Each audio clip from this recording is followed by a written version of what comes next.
Hello guys, अब हम लोग पढ़ने जा रहे हैं कंस्ट्रक्शन चैप्टर का 11.2 का क्वेश्चन नंबर 4। यहाँ पर है construct the triangle X Y Z in which angle y equal to 30 degree and angle z equal to 90 degree and X Y plus Y Z plus Z X equal to 11 centimetre. बहुत ही easy question है, आप अगर थोड़ा सा ध्यान देंगे आपको सब समझ में आएगा। इसके लिए हम सबसे पहले क्या करेंगे कि जो भी ये लाइन दे रखी है 11 सेंटीमीटर, सबसे पहले एक लाइन बनाएंगे 11 सेंटीमीटर की। जैसे कि मैं देखो ये बना रहा हूँ, आप भी मेरे साथ बनाइए। ये हमारी 11 सेंटीमीटर की एक लाइन हो गई और इस लाइन का नाम हम इन एंगल्स के अकॉर्डिंग दे देंगे। यहाँ y है और यहाँ z है, तो इस पॉइंट का नाम मैं दे दूंगा y डैश और इस पॉइंट का नाम दे दूंगा मैं z डैश। तो y डैश और z डैश जो है वो हमारे पास 11 सेंटीमीटर है। अब आप देखें यहाँ पर y कितना बनाना है 30 डिग्री। आप इस बात को ध्यान रखें कि जो भी यहाँ एंगल दिए होते हैं y और z, तो हम जो y डैश पर एंगल बनाएंगे तो 30 का आधा बनाएंगे। तो 30 का आधा कितना हो जाएगा बेटा 15 डिग्री। y डैश पर जो एंगल बनेगा वो बनेगा 15 डिग्री और यहाँ पर z डैश पर जो एंगल बनेगा वो हमें 45 डिग्री बनाना होगा। ये क्यों 45 बनाते हैं, क्यों 30 डिग्री बनाते हैं, इसका डिस्कशन हम करेंगे जब मैं इसका जस्टिफिकेशन दूंगा ना, तब आपको समझ में आएगा। अभी समझाने का भी कोई मतलब नहीं बनता, ठीक है। तो बस आप मेरे साथ साथ करते जाइए।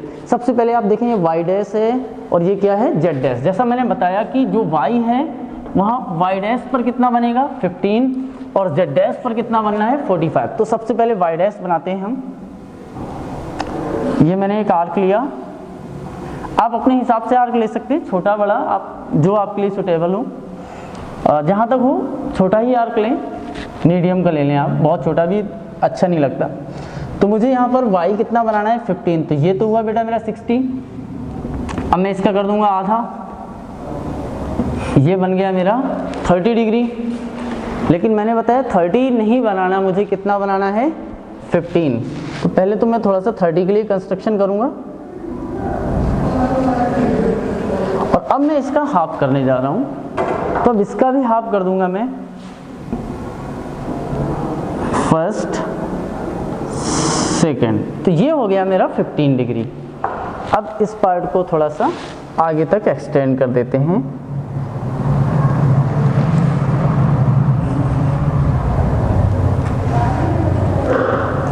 ऐसे ये मेरा हो गया y डैश पर बनने वाला एंगल 15 डिग्री। अब मुझे और किसी की ज़रूरत नहीं पड़ेगी इस साइड, ना तो मुझे इस 30 की है ना ये 60 की, किसी की ज़रूरत नहीं पड़ने वाली, केवल ये 15 की ही ज़रूरत पड़ेगी। आगे अगले स्टेप में हम z डैश पर कितना बनाने जा रहे हैं 45। तो z डैश पर एक इस तरीके से आप एक आर्क लगाएं और पहले आप सब जानते हैं 45 तब बनता है जब 90 बनता है। तो सबसे पहले 90 बनाने जा रहा हूँ, 1 2 3 और ये लास्ट 4 3 3, थोड़ा सा छोटा पड़ गया, ऐसे बना लीजिएगा। ये आपका हो गया 90 डिग्री और अब इस 90 का भी क्या करना होगा हाफ। तो पहले 90 डिग्री क्लियर बना लेते हैं। ये हमारे पास बना एंगल 90 डिग्री।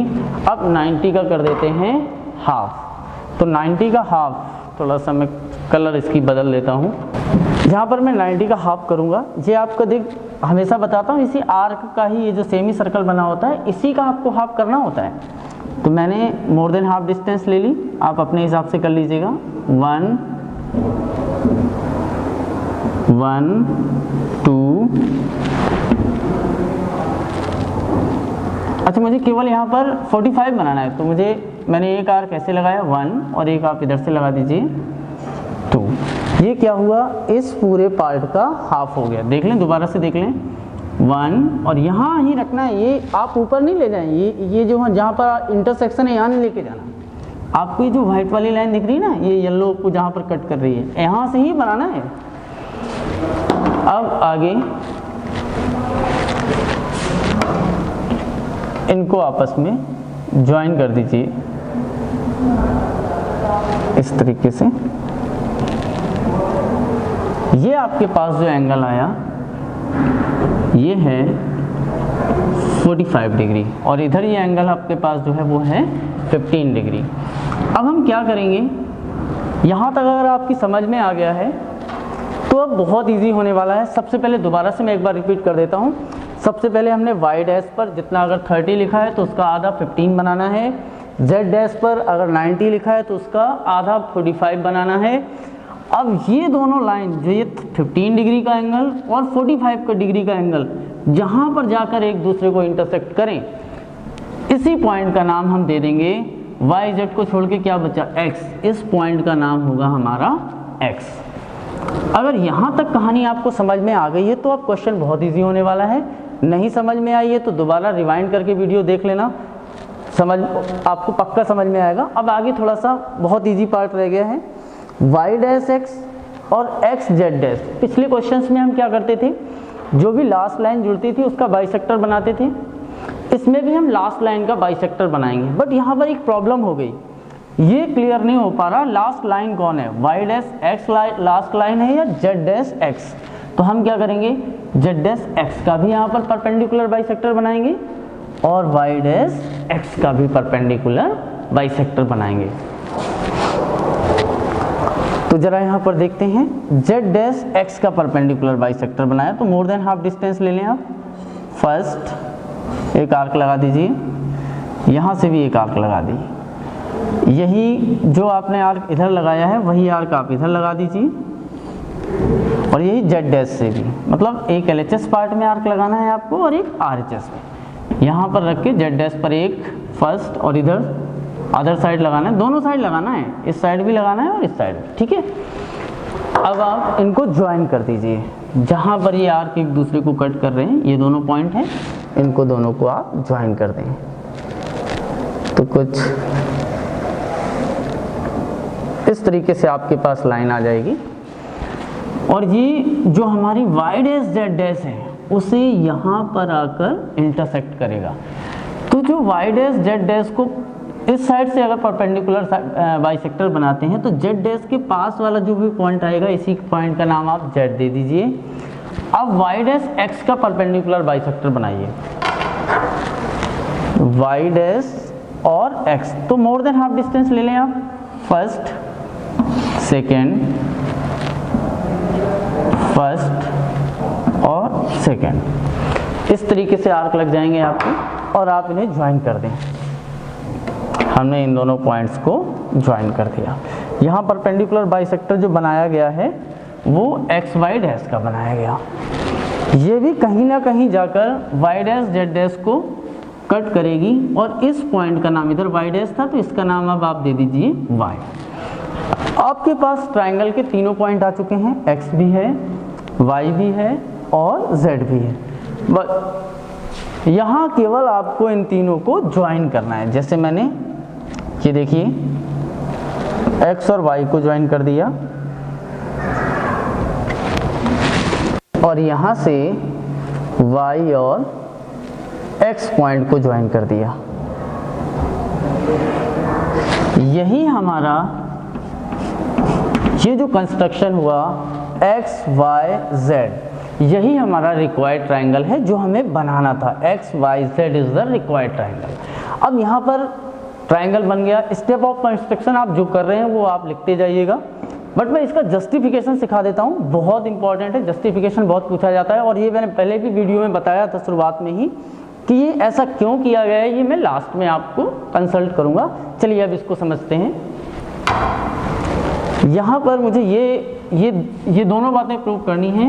ये जो एंगल y है, मतलब ये एंगल 30 डिग्री है, ये वाला एंगल 90 डिग्री है, और ये भी प्रूव करना है एक्स वाई, वाई जेड और जेड एक्स, इन तीनों का सम 11 सेंटीमीटर है।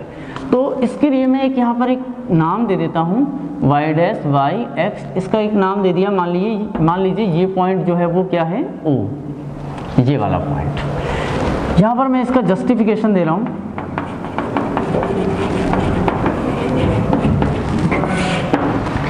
सबसे पहले हम चलेंगे इन ट्राइंगल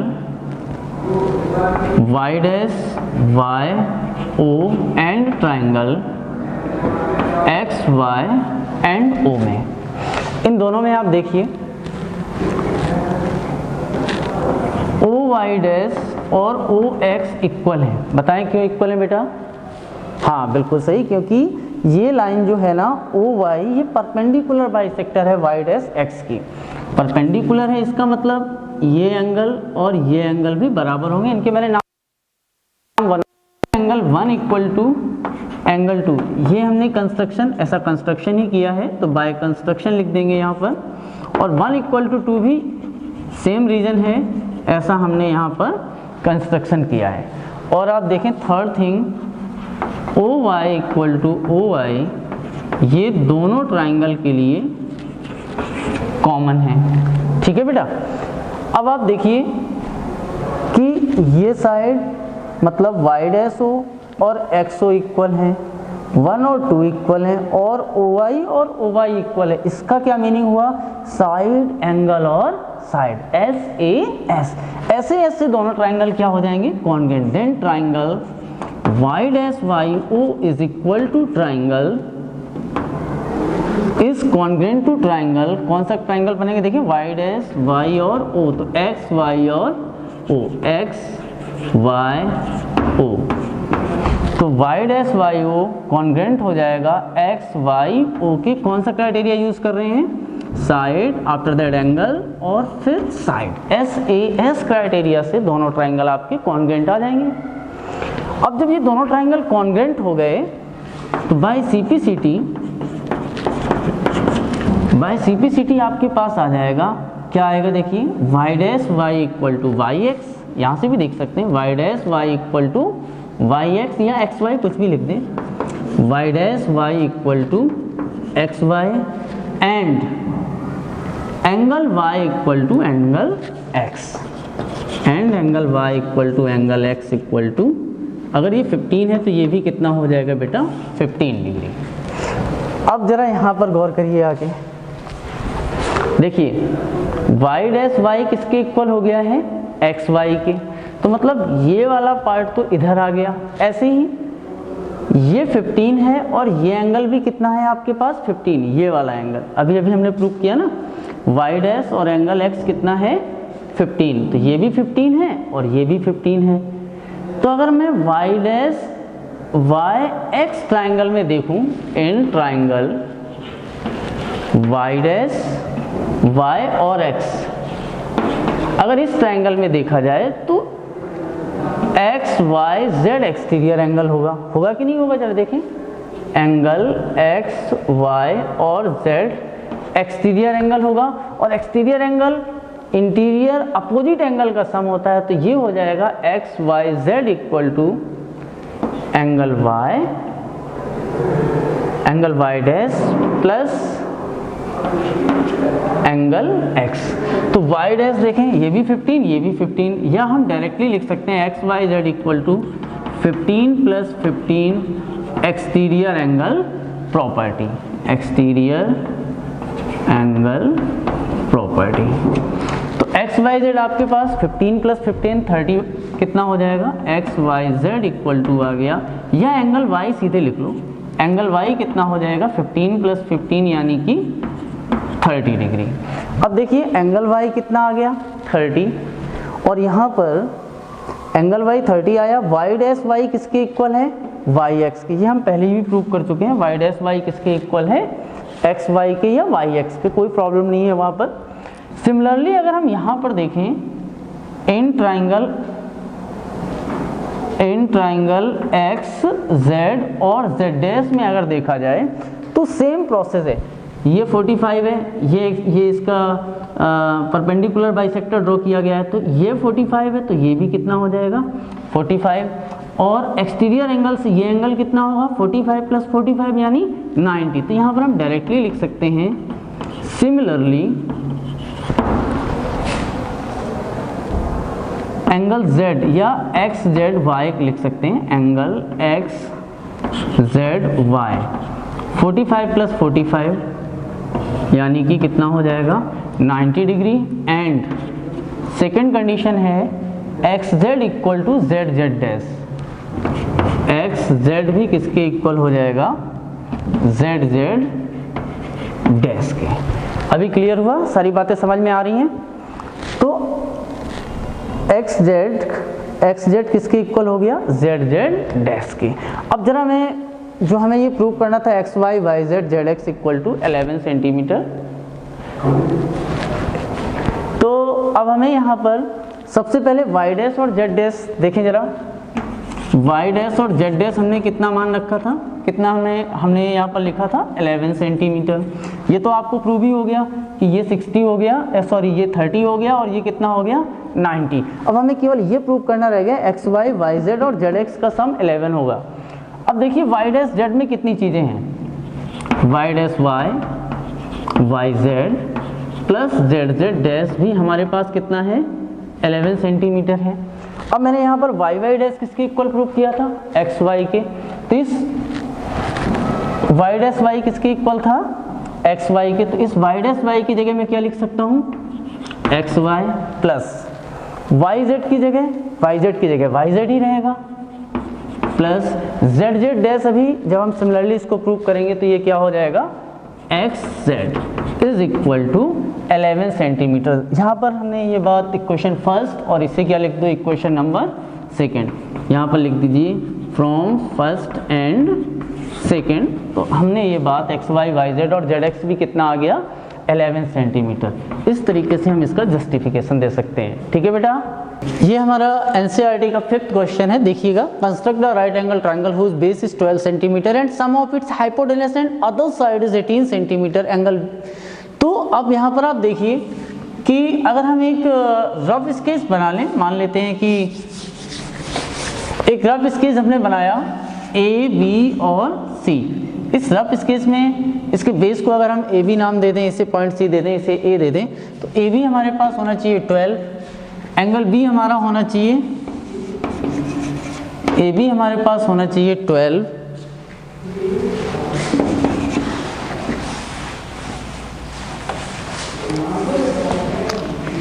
और एंगल बी हमें होना चाहिए 90 डिग्री। और कहा गया है सम ऑफ इट्स हाइपोटेनस, मतलब ए सी प्लस अदर साइड कौन सी बची, बी सी। ए सी प्लस बी 18 सेंटीमीटर। तो राजा भैया सबसे पहले हम इसको अगर अब देखते हैं तो ये ऐसा नहीं लग रहा जैसे कि फर्स्ट क्वेश्चन की तरह हो गया। 11.1 11.2 एक्सरसाइज का जो फर्स्ट क्वेश्चन है एज इट इज लगभग मिलता जुलता है। तो सबसे पहले हमें क्या बनाना है, यहाँ पर एक लाइन बनानी है ए बी और वो भी कितनी 12 सेंटीमीटर। तो मैंने एक लाइन बनाई, मैंने सबसे पहले एक लाइन बनाई 12 सेंटीमीटर की। ये मेरी एक लाइन हो गई, ये पॉइंट ए हो गया और ये पॉइंट बी हो गया। यहाँ पर सबसे पहले हमने एक लाइन बनाई ए बी और ए बी कितनी बनाई, जैसा कि क्वेश्चन में दिया गया है 12 सेंटीमीटर की। अब हमें एंगल बी 90 डिग्री बनाना है। तो मैंने बी पर मुझे 90 डिग्री बनाना है, एक आर्क लगाया, फर्स्ट सेकेंड थर्ड और फोर्थ। इस तरीके से यहाँ पर हम सबसे पहले 90 डिग्री बनाएंगे लाइक दिस। ये मान लीजिए मेरा 90 डिग्री हो गया। और जैसा टोटल लेंथ होती थी उतना मेजरमेंट करते थे। तो यहाँ अभी तक यहाँ हमें 18 बनाना है। तो जरा यहाँ से मेजरमेंट ले लेते हैं, 15 प्लस 3 यहाँ पर इस पॉइंट पर आके ये 18 हुआ। और आपको याद होगा ए बी तो ऑलरेडी हम दे चुके हैं, इस पॉइंट का नाम हम देंगे सी डैश। सी नहीं देते हैं उसका रीज़न आपको पता है कि हम यहाँ पर बी सी की वैल्यू 18 नहीं लिख सकते, बी सी और ए सी का सम 18 है ना। अब क्या करेंगे, सी डैश से ए को ज्वाइन करेंगे। तो सी डैश से ए को अब ज्वाइन करेंगे हम,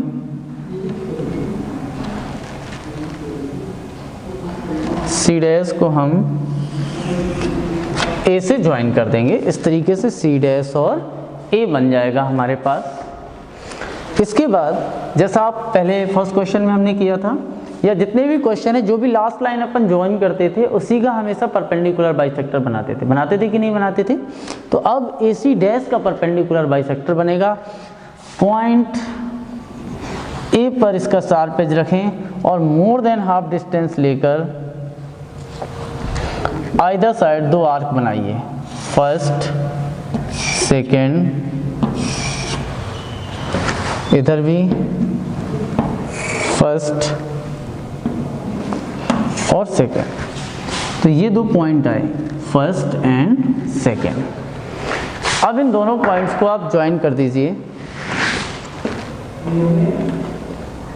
इस तरीके से। तो हम देखेंगे कि ये जो हमारी लाइन BC डैश है उसको यहाँ पर आकर कट कर रहे हैं। बस यही हमारा लास्ट यही जो पॉइंट होगा, इसी का नाम हम क्या देख देंगे, C। और हमें ABC, अच्छा ये जरूरी नहीं है कि ये आर्क पे ही आए या ऊपर नीचे, ये मेरे चूंकि पता नहीं क्यों सारे के सारे एक जगह आ गए हैं, बट ये आगे पीछे हो सकते हैं, ठीक है बेटा। अब हम C को A से ज्वाइन कर देंगे। तो ये हमारा रिक्वायर्ड ट्रायंगल होगा ABC। It's our required triangle ABC। अब क्या करेंगे, अगर इसका जस्टिफिकेशन करने को आ जाए तो कुछ चीज़ें तो ऑलरेडी ट्रू हैं। AB हमारे पास 12 है, ये एंगल B भी 90 है। अब हमें केवल ये प्रूव करना है कि BC और AC की वैल्यू कितनी होनी चाहिए, 18। इसको प्रूव करने के लिए वही पुराना तरीका, इन दोनों ट्राइंगल्स को हम कॉन्ग्रेंट करेंगे। इसका नाम हमने दे दिया O। कौन से दो ट्राइंगल हुए, OCC dash in triangle OCC dash. Justification है यहाँ पर बेटा, यहाँ जस्टिफिकेशन दे रहे हैं, in triangle OCC dash and triangle OCA में। इन दोनों ट्राइंगल में हम देखेंगे क्योंकि ये परपेंडिकुलर बाइसेक्टर है, देन OC डैश जो होगा वो OA के इक्वल होगा बाय कंस्ट्रक्शन, एंड O इसे एंगल 1 और इसे एंगल 2 दे देते हैं, and angle 1 equal to angle 2 equal to 90 degree. ये भी बाय कंस्ट्रक्शन ही हो गया। और OC इक्वल टू OC, ये दोनों ट्राइंगल के लिए कॉमन साइड हो गई। Then triangle OCC dash will be congruent to triangle OCA। कौन सा क्राइटेरिया जो अभी तक हर में लगा है, हर एक में कौन सा क्राइटेरिया यूज हो रहा है, इन एवरी क्वेश्चन जब हम जस्टिफिकेशन कर रहे हैं हर बार ये इसमें साइड, एंगल और साइड का ही क्राइटेरिया लग रहा है, यानी SAS बाय CPCT। CPCT हमें क्या मिल जाएगा, हमारे पास आ जाएगा, यहाँ से देखिए बाय CPCT CC डैश किसके इक्वल आ जाएगा, CA के इक्वल आ जाएगा, CC dash equal to CA। बस हमें इसकी जस्टिफिकेशन में इसी की रिक्वायरमेंट पड़ने वाली है। देखिए हमने जो कंस्ट्रक्शन किया उसके अकॉर्डिंग BC डैश कितना है हमारे पास, 18 सेंटीमीटर है कि नहीं राजा बेटा। BC डैश कितना है, 18 सेंटीमीटर। अब BC डैश में दो चीज़ें हैं, एक तो BC है प्लस CC डैश है, यानी हम BC डैश की जगह हम लिख सकते हैं BC प्लस CC डैश, ये दोनों मिला के 18। हमने एक चीज़ ऑलरेडी प्रूव कर रखी है, CC डैश किसके इक्वल है, CA के। तो हम जहाँ CC डैश है उस जगह कितना पुट कर देंगे, CA।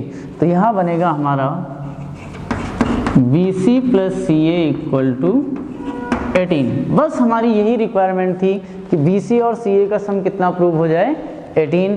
ये इसका हो जाएगा जस्टिफिकेशन। ओके, इस तरीके से इस एक्सरसाइज के सारे क्वेश्चन हुए। मुझे उम्मीद है आप सबको सारे क्वेश्चन बहुत इजीली समझ में आए होंगे। जो भी दिक्कतें रह गई हैं वो आप मुझे कमेंट बॉक्स पर लिख सकते हैं, मैं उनको अगले जब मैं अपनी स्लाइड बनाऊंगा तो उसमें ज़रूर उन बातों को ध्यान रखूंगा। तब तक के लिए bye bye all of you.